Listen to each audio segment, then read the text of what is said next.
ഇന്ന് തന്നെ ഡൗൺലോഡ് ചെയ്യൂ. കാണൂ നിങ്ങളുടെ ഫേവറേറ്റ് ഷോസ്. പറയമ്പികെ, എന്താ ഒരു മൂഡൌട്ട്?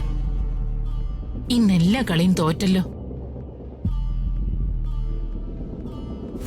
ഇന്നലെ വരെ എന്റെ നന്മകളൊന്നും കാണാൻ ആഗ്രഹിക്കാത്ത അമ്മായി ഇന്നെന്റെ നന്മ കാണാനാണ് വന്നതെന്ന് പറഞ്ഞാ അത് ഞാൻ വിശ്വസിക്കണോ?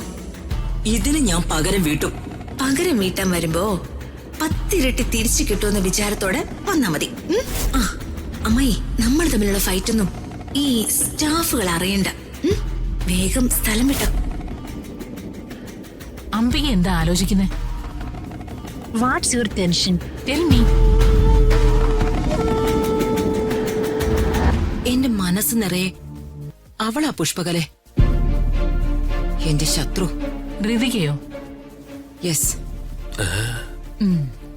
ഒരു നരന്ത് പെണ്ണിനെയാണോ അംബിക ഇത്രയും പേടിക്കുന്നേ? കഷ്ടം.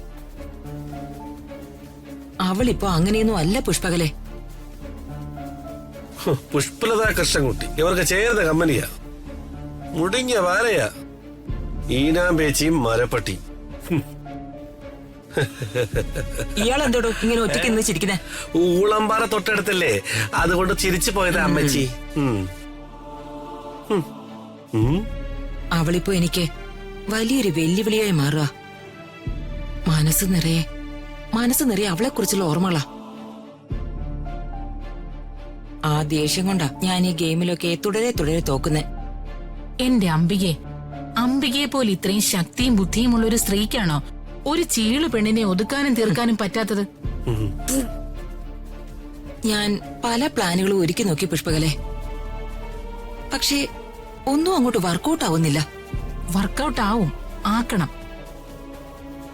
ഒരു പ്ലാൻ സക്സസ് ആയില്ലെന്ന് വെച്ച് നിരാശപ്പെടരുത്. അടുത്തത് ചെയ്യണം. വലിയ ബുദ്ധിരാക്ഷസനായ പ്രതാപവർമ്മയും പത്മാവതിയെയും തമ്മിൽ തല്ലിച്ച് പിരിച്ചതല്ലേ? എന്റെ അറിവ് ശരിയാണെങ്കിൽ പത്മാവതി ഇപ്പോഴും കണ്ടം വഴി ഓടിക്കൊണ്ടിരിക്കുക. അത് വിജയിച്ചതുപോലെ ഇതങ്ങോട്ട് പറ്റുന്നില്ല പുഷ്പകലെ.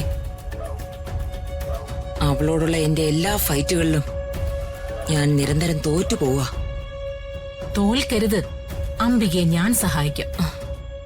ഒരു മറുതയായിരുന്ന എന്റെ അമ്മായിയമ്മയും 3 നാത്തൂന്മാരെയും ഈ നാട്ടിൽ തന്നെ പറപ്പിച്ചവളാ ഈ പുഷ്പകല കൃഷ്ണൻകുട്ടി.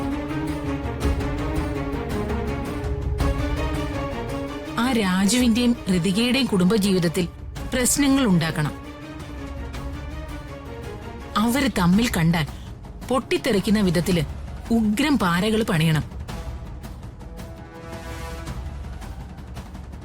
ഒടുവിൽ ഒരു ഡിവോഴ്സിലെത്തിക്കണം. നിരാശ മൂത്ത് ഋതിക സൂയിസൈഡ് ചെയ്യുന്ന സിറ്റുവേഷനിലേക്ക് കാര്യങ്ങൾ എത്തിക്കണം. അതിന് അംബിക മാത്രം വിചാരിച്ചാ മതി. അംബികയൊന്ന് ഒരുമ്പെട്ട് ഇറങ്ങണമെന്ന് മാത്രമേ ഉള്ളൂ. താങ്ക് യു പുഷ്പകലെ, എനിക്ക് ഈ കോൺഫിഡൻസ് തന്നേന്. ഞാനേ രണ്ടും കൽപ്പിച്ചിറങ്ങാ.